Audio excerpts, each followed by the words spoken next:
ദൈവത്തിൻ്റെ അതിപരിശുദ്ധമായ നാമം ഈ വിശുദ്ധ ദിവസത്തിലും വാഴ്ത്തപ്പെടുമാറാകട്ടെ. എന്നെ ശ്രവിക്കുന്ന എല്ലാ പ്രിയ ദൈവമക്കൾക്കും യേശു ക്രിസ്തുവിൻ്റെ നിസ്തുല്യ നാമത്തിലുള്ള എൻ്റെ സ്നേഹവന്ദനങ്ങൾ. അതേ പ്രിയമുള്ളവരെ, കർത്താവിൻ്റെ ആത്മാവുള്ളിടത്ത് സ്വാതന്ത്ര്യമുണ്ട്. പുത്രൻ നമ്മെ സ്വതന്ത്രരാക്കിയാൽ നാം സാക്ഷാൽ സ്വതന്ത്രരാകും. ഈ നാളുകളിൽ ഏത് ബന്ധനങ്ങളിൽ നിന്നും ഏത് അടിമത്വത്തിൽ നിന്നും നമ്മെ സ്വതന്ത്രരാക്കുവാൻ നമുക്ക് വേണ്ടി കാൽവരി ക്രൂശിൽ മരിച്ച് അടക്കപ്പെട്ട് ഉയർത്തെഴുന്നേറ്റ യേശുവിനാൽ കഴിയും. Price the Lord. ഇന്ന് നാം ഏത് അടിമത്വത്തിൽ നിന്നാലും അതിൽ നിന്ന് പുറത്തു കൊണ്ടുവരുവാൻ കർത്താവിന് കഴിയും. ഈ നാളുകളിൽ ആ ദൈവത്തിൻ്റെ സന്നിധിയിൽ നമ്മെ തന്നെ പൂർണ്ണമായി സമർപ്പിക്കാം. ഇന്നത്തെ ചിന്തയ്ക്ക് ആധാരമായൊരു വേദഭാഗം വായിക്കാം. അപ്പോസ്തലനായ പത്രോസ് എഴുതിയ ലേഖനം, 1 ലേഖനം 2 അധ്യായം അതിൻ്റെ 16 വചനം. 1 പത്രോസ് 2 അധ്യായം 16 വചനം. സ്വതന്ത്രരായും സ്വാതന്ത്ര്യം ദുഷ്ടതയ്ക്ക് മറയാക്കാതെ ദൈവത്തിൻ്റെ ദാസന്മാരായും നടപ്പീൻ. Praise the Lord. In English, First Peter chapter 2 verse 16. Live as free people, but do not use your freedom as a cover-up for evil. Live as God's slaves. Amen. English ബൈബിളിൽ നാം വ്യക്തമായി വായിക്കുന്നു. നമ്മൾ സ്വതന്ത്രരായി നടക്കുക, ജീവിക്കുക, എന്നാൽ ഗോഡ്സ് സ്ലേവ്സ് ആയിട്ട് ജീവിക്കുക. ദൈവത്തിൻ്റെ ദാസന്മാരായി, ദൈവത്തിൻ്റെ അടിമകളായെന്ന് തമിഴ് ബൈബിളിൽ നമുക്ക് കാണുവാനിടയായി തീരും. ദൈവത്തിൻ്റെ ദാസന്മാരായി ഗോഡ് സ്ലേവ്സ് ആയിട്ട് നാം ജീവിക്കണം. കാരണം എന്താണ്? സ്വാതന്ത്ര്യം ദുഷ്ടതയ്ക്ക് മറയാക്കാതെ ജീവിക്കുവാൻ. Price the Lord. അത് യേശു ക്രിസ്തുവിൽ വിശ്വസിക്കുന്ന എല്ലാ പ്രിയപ്പെട്ടവർക്കും കർത്താവ് സ്വാതന്ത്ര്യം നൽകിയിരിക്കുന്നു. പാപത്തിൽ നിന്ന്, ശാപത്തിൽ നിന്ന്, പൈശാചികന്റെ പിടിയിൽ നിന്ന്, സ്തോത്രം, എല്ലാറ്റിൽ നിന്ന് കർത്താവ് നമ്മെ വിടുവിക്കും. നമുക്ക് സ്വാതന്ത്ര്യം നൽകിയിരിക്കുകയാണ്. എന്നാൽ സ്വാതന്ത്ര്യത്തിനായിട്ട് ക്രിസ്തു നമ്മെ സ്വാതന്ത്രരാക്കി പിന്നെയും അടിമനുഖത്തിൽ കുടുങ്ങി പോകരുത് എന്ന് പറയുമ്പോൾ അടിമനുഖം ഇപ്പോഴുമുണ്ട്. Praise the Lord. എന്നാൽ നാം ദൈവത്തിൻ്റെ ദാസന്മാരായി ജീവിക്കുമ്പോൾ ഈ സ്വാതന്ത്ര്യം ദുഷ്ടതയ്ക്ക് മറയാക്കാതെ, സ്വാതന്ത്ര്യം ലഭിച്ചതുകൊണ്ട് യേശു സ്വാതന്ത്ര്യം തന്നു. നമുക്ക് എന്തും ചെയ്യാം, ഏതും ചെയ്യാം, എങ്ങനെയും ജീവിക്കാം, എന്തും പ്രവർത്തിക്കാം. ഹല്ലേലൂയ. ഞായറാഴ്ച മാത്രം കർത്താവിനെ ആരാധിച്ചാൽ മതി എന്നുള്ള ചിന്ത നമുക്ക് പാടില്ല. അങ്ങനെയാണെങ്കിൽ നാം പിന്നെയും അടിമനുഖത്തിൽ കുടുങ്ങിക്കൊണ്ടേയിരിക്കുന്നു. Praise the Lord. ദൈവത്തിൻ്റെ ദാസന്മാരായി നാം നടക്കണം. Praise the Lord. അതിനെക്കുറിച്ച് അങ്ങനെ നാം ദൈവത്തിൻ്റെ ദാസന്മാരായി നടന്നാൽ നമുക്ക് എന്താണ് ലഭിക്കുക? റോമർക്ക് എഴുതിയ ലേഖനം 6 അധ്യായം അതിൻ്റെ 22 വചനത്തിൽ നാം ഇങ്ങനെ വായിക്കുന്നു. എന്നാൽ ഇപ്പോൾ പാപത്തിൽ നിന്ന് സ്വാതന്ത്ര്യം പ്രാപിച്ച് ദൈവത്തിൻ്റെ ദാസന്മാരായിരിക്കിയാൽ നിങ്ങൾക്ക് ലഭിക്കുന്ന ഫലം വിശുദ്ധീകരണവും അതിൻ്റെ അന്തം നിത്യജീവനുമാകുന്നു. Praise the Lord. നിത്യജീവനെ നമുക്ക് തരാമെന്ന് കർത്താവ് വാഗ്ദത്തം നൽകിയിരിക്കുന്നു.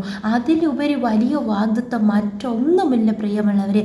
ഈ ലോകത്തിൽ നാം നേടുന്ന സൗഭാഗ്യങ്ങളും അനുഗ്രഹങ്ങളും മാന്യതകളും ഒക്കെ നാം ഇവിടെ വിട്ടേച്ചു പോകും. Price the Lord. നമ്മുടെ ആത്മാവിൻ്റെ രക്ഷ നേടിയാൽ നമുക്ക് ആത്മാവിനെ നേടുവാനിടയായി തീരും. ഹല്ലേലൂയ. എന്നാൽ നിത്യജീവൻ മാത്രമാണ് നമുക്ക് നിത്യമായ വാഗ്ദത്തം. Price the Lord. അത് നമുക്ക് എങ്ങനെ ലഭിക്കും? ഹല്ലേലൂയ. നാം സ്വാതന്ത്ര്യം, പാപത്തിൽ നിന്ന് സ്വാതന്ത്ര്യം പ്രാപിച്ച് ദൈവത്തിൻ്റെ ദാസന്മാരായി. ദൈവത്തിൻ്റെ ദാസന്മാരെന്ന് പറഞ്ഞാൽ ആരാണ്? ദാസൻ എന്ന് പറഞ്ഞാൽ എന്തുവാണ്? അതേ റോമർക്ക് എഴുതിയ ലേഖനം 6 അധ്യായം 16 വചനത്തിൽ വായിക്കുന്നു. നിങ്ങൾ ദാസന്മാരായി അനുസരിപ്പാൻ നിങ്ങളെ തന്നെ സമർപ്പിക്കുകയും നിങ്ങൾ അനുസരിച്ചു പോരുകയും ചെയ്യുന്നവന് ദാസന്മാരാകുന്നു എന്ന് അറിയുന്നില്ലയോ? Praise the Lord. Romans chapter 6 verse 16. Hallelujah. Amen. Don't you know that when you offer yourselves to someone as obedient slaves, you are slaves of the one you obey, whether you are slaves to sin which leads to death, or to obedience which leads to righteousness. ഈ നാളുകൾ ദാസന്മാരെന്ന് പറഞ്ഞാൽ ആരാണ്? അവർ അനുസരിപ്പാൻ തങ്ങളെ തന്നെ സമർപ്പിച്ചവരാണ് ദാസന്മാർ. നമുക്കറിയാം, പഴയ നിയമത്തിലൊക്കെ നാം വായിക്കുമ്പോൾ യജമാനന്മാർ എന്തു പറഞ്ഞാലും അനുസരിക്കുവാൻ തങ്ങളെ തന്നെ സമർപ്പിച്ചവരാണ് ദാസന്മാർ. ഈ നാളുകളിൽ നാം ദൈവത്തിൻ്റെ ദാസന്മാരെന്ന് പറയുമ്പോൾ ഒന്നാമത് നമുക്ക് ആവശ്യം സമർപ്പണമാണ്. നമ്മെ മുற்றிലുമായി സമർപ്പിക്കുക. ആർക്ക്? ദൈവത്തിന് സമർപ്പിക്കുക. എന്തിനു വേണ്ടിയാണ്? അനുസരിക്കുവാൻ സമർപ്പിക്കപ്പെട്ടവർ. ഹല്ലേലൂയ. ദൈവത്തിൻ്റെ കൽപ്പനകളെ ചോദ്യം ചെയ്യാതെ അനുസരിക്കുവാൻ സമർപ്പിക്കപ്പെട്ടവരാണ് ദൈവത്തിൻ്റെ ദാസന്മാർ. ആമേൻ. ആ ദാസന്മാർക്ക് ലഭിക്കുന്ന ഫലമാണ് വിശുദ്ധീകരണം. Price the Lord. അവർക്ക് ഈ ലോകത്ത് പാപം നിറഞ്ഞ, മലിനതകൾ നിറഞ്ഞ, മോഹങ്ങൾ നിറഞ്ഞ, ആമേൻ, ഈ ലോകത്തും വിശുദ്ധിയോടെ ജീവിക്കുവാൻ ഇടയായിത്തീരും. അതിൻ്റെ അന്തം വിശുദ്ധിയോടെ ജീവിച്ചാൽ മാത്രമേ അതിൻ്റെ അവസാനം നമുക്ക് നിത്യജീവൻ, ആ സ്വർഗരാജ്യത്തിലെ അവകാശം പ്രാപിക്കുവാൻ ഇടയാകത്തുള്ളൂ. Price the Lord. എങ്ങനെയാ ദൈവത്തിൻ്റെ ദാസന്മാരായിരിക്കേണ്ടത്? അതിൻ്റെ 17, 18, 19 വചനങ്ങളിലൊക്കെ നാം വ്യക്തമായി വായിക്കുന്നു. 19-ാം വചനം, നിങ്ങളുടെ അവയവങ്ങളെ അധർമ്മത്തിനായി അശുദ്ധിക്കും അധർമ്മത്തിനും അടിമകളാക്കി സമർപ്പിച്ചതുപോലെ. അമ്മേ, ഇന്ന് ഈ വചനം കേൾക്കുന്ന ആരെങ്കിലും നമ്മുടെ ശരീരത്തിലെ ദൈവം നമുക്ക് നൽകിയിരിക്കുന്ന ശരീരം, ഇത് ദൈവത്തിൻ്റെ മന്ദിരമാണ്, ദൈവം വസിക്കേണ്ട ആലയമാണ്.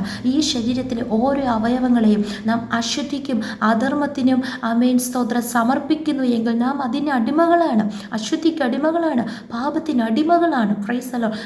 കണ്ണുകൊണ്ട്, നമ്മുടെ കൈകൾ കൊണ്ട്, കാലുകൾ കൊണ്ട്, നമ്മുടെ മനസ്സുകൊണ്ട്, ഹൃദയം കൊണ്ട് എന്തെങ്കിലും അശുദ്ധികൾ നാം ചെയ്യുന്നുണ്ടോ? ആമേനെങ്കിൽ നാം പാപത്തിന് അടിമകളാണ്. ആമേൻ, സ്തോത്രം. എന്നാൽ ദൈവമക്കളായിരിക്കുന്ന നമ്മോടും കർത്താവ് പറയുന്നത്, അങ്ങനെ നിങ്ങൾ അടിമകളായി സമർപ്പിച്ചതുപോലെ ഇപ്പോൾ ഈ വചനം കേൾക്കുന്ന ഈ സമയത്ത് നിങ്ങളുടെ അവയവങ്ങളെ വിശുദ്ധീകരണത്തിനായി, ഹല്ലേലൂയ, വിശുദ്ധീകരണത്തിനായി, നീതിക്ക് അടിമകളായി സമർപ്പിക്കുവിൻ. നമ്മുടെ ശരീരത്തിൽ ഓരോ അവയവങ്ങളും, നമ്മുടെ ശരീരം നമുക്കുള്ളതല്ല. ആമേ, നമ്മുടെ സ്വന്തമല്ല. യേശുക്രിസ്തുവിന്റെ രക്തത്താൽ വിലയ്ക്ക് വാങ്ങപ്പെട്ടതാണ്. ഹല്ലേലൂയ. ആയതിനാൽ ഈ ശരീരം കൊണ്ട് ദൈവത്തെ മഹത്വപ്പെടുത്തുകയത്രേ വേണ്ടത്. എങ്ങനെയാണ് ദൈവത്തെ മഹത്വപ്പെടുത്തേണ്ടത്? അവൻ്റെ നാമത്തിന് തക്ക മഹത്വം കൊടുക്കണം. അവൻ്റെ നാമത്തിൻ്റെ പ്രത്യേകത എന്താണ്? അത് പരിശുദ്ധ നാമമാകിയാൽ വിശുദ്ധിയോടെ നാം ആരാധിക്കേണ്ടതാണ്. ഈ നാളുകളിൽ, ആമേൻ, സ്തോത്രം, പത്രോസ് എഴുതിയ ലേഖനത്തിൽ നാം വായിച്ചു, സ്വതന്ത്രരായി നാം നടക്കണം, എന്നാൽ ആ സ്വാതന്ത്ര്യം ദുഷ്ടതയ്ക്ക് മറയാക്കരുത്. യേശു സ്വാതന്ത്ര്യം തന്നു, എങ്ങനെയും ജീവിക്കാം. അല്ല, നാം ദൈവത്തിൻ്റെ ദാസന്മാരായി നടക്കണം. ഈ നാളുകളിൽ ഒന്നുകൂടെ നമ്മെ തന്നെ ദൈവകരങ്ങളിൽ സമർപ്പിക്കാമോ? ദൈവത്തിന് പൂർണ്ണമായി സമർപ്പിക്കാം. നമുക്കൊരു പിതാവുണ്ട്, നമുക്കൊരു യജമാനനുണ്ട്. ഹല്ലേലൂയ. ആമേൻ. നമ്മെ നടത്തുന്നൊരു കർത്താവുണ്ട്. ആ ദൈവത്തിൻ്റെ ആലോചനയ്ക്ക് മുമ്പ് നമ്മെ തന്നെ പൂർണ്ണമായി സമർപ്പിക്കുക. ദൈവത്തിൻ്റെ കൽപ്പനകളെ അനുസരിക്കുവാൻ നമ്മെ തന്നെ ഏൽപ്പിക്കുക. നിശ്ചയമായി ആമേൻ, നമുക്ക് വിശുദ്ധിയോടെ ജീവിക്കുവാനിടയായിത്തീരും. സ്വർഗരാജ്യത്തിലെ അവകാശം പ്രാപിക്കുവാനിടയായിത്തീരും. അതോടുകൂടെ ഇന്ന് നമ്മെ ആമേൻ, സ്തോത്രം, അടിമപ്പെടുത്തി വെച്ചിരിക്കുന്ന, അല്ല എങ്കിൽ നമുക്ക് പുറത്തു വരുവാൻ കഴിയാതെ, നമുക്ക് ഉയരുവാൻ കഴിയാതെ നമ്മെ, ആമേൻ, സ്തോത്രം, ബന്ധിച്ചു വെച്ചിരിക്കുന്ന സകല പ്രതിസന്ധികളിൽ നിന്നും കർത്താവ് നമ്മെ വിടുവിക്കുവാനും സർവശക്തനാണ്. ഈ വചനങ്ങൾ ദൈവം നമ്മേവരെയും അനുഗ്രഹിക്കുമാറാകട്ടെ. നമുക്ക് ഒരുമിച്ച് പ്രാർത്ഥിക്കാം.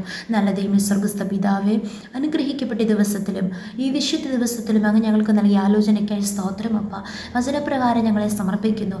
അതേ നാഥ, സ്വാതന്ത്ര്യത്തിനായിട്ട് അങ്ങ് ഞങ്ങളെ സ്വതന്ത്രരാക്കി, പിന്നെയും അടിമതത്തിൽ കുടുങ്ങിപ്പോകാതെ, കർത്താവേ, സ്വാതന്ത്ര്യം ദുഷ്ടതയ്ക്ക് മറയാക്കാതെ അങ്ങയുടെ ദാസന്മാരായി, കർത്താവെ, പൂർണ്ണമായി അങ്ങയുടെ കൽപ്പനകൾ അനുസരിക്കുവാൻ സമർപ്പിക്കപ്പെട്ടവരായി വിശുദ്ധീകരണത്തോടെ ജീവിക്കുവാൻ, ആ നിത്യജീവൻ പ്രാപിക്കുവാൻ ഞങ്ങളെ സഹായിക്കണമേ. അതിനായി പരിശുദ്ധാത്മാവാം ദൈവമേ, അങ്ങയുടെ കരങ്ങൾ ഞങ്ങളെ പൂർണ്ണമായി സമർപ്പിക്കുന്നു. വചനം കേട്ടുകൊണ്ടിരിക്കുന്ന ഓരോ പ്രിയപ്പെട്ടവരെയും അനുഗ്രഹിക്കണം. എല്ലാവരും അങ്ങയുടെ കാഹള ശബ്ദം കേൾക്കുമ്പോൾ കർത്താവെ പറന്നുയരുവാൻ കർത്താവ് സഹായിക്കണം. അതിനായി ഞങ്ങളുടെ ജീവിതത്തെ വിശുദ്ധീകരണത്തിനായി ഞങ്ങളെ സമർപ്പിക്കുന്നു, താഴ്ത്തുന്നു. പ്രാർത്ഥന കേട്ടതിനായി സ്തോത്രം. യേശുവിൻ്റെ അധികാരമുള്ള നാമത്തിൽ തന്നെ. ആമേൻ, ആമേൻ, ആമേൻ. May God bless you all.